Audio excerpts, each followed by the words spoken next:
Hi and welcome back to the channel. For this video I'm going to try something a bit different, so if you do enjoy it, then if you could leave a like or a subscribe, then would be much appreciated. So picture the scene. It's 2001 and the Strokes are riding the high of Is This It?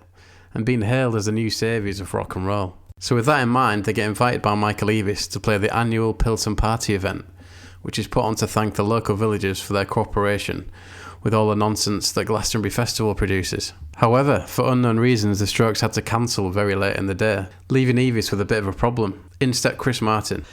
Talking to farmers, I spoke to Michael Eavis. He sends his love, but he was talking about how you came to headline in 2002, and I think that began with a phone call with Michael about playing the Pilsen Party. Can you tell us the story about that? Yeah, I was in Soho.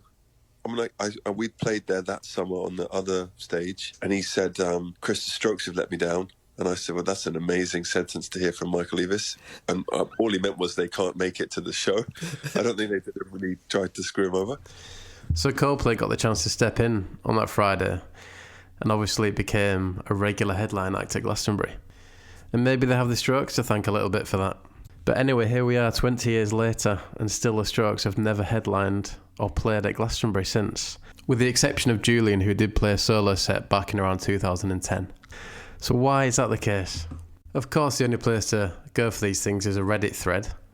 So I found this discussion thread on Reddit, and the main thinking here is that it's because of the money and the lack of it from Glastonbury.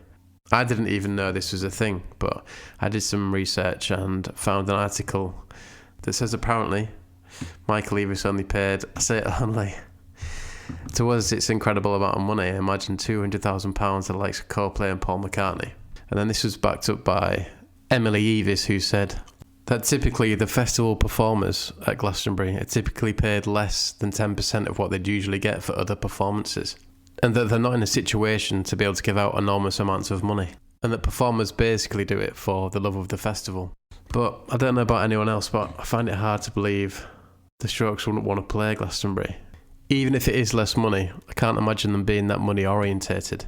But maybe I'm just a naive fan. One thing I did hear, and I couldn't find it on the internet, was that Michael Eavis basically doesn't trust the Strokes after they let Eavis down 20 odd years ago.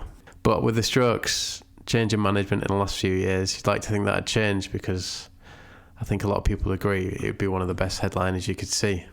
And it's certainly been a long time coming. Anyway, thanks for watching this video.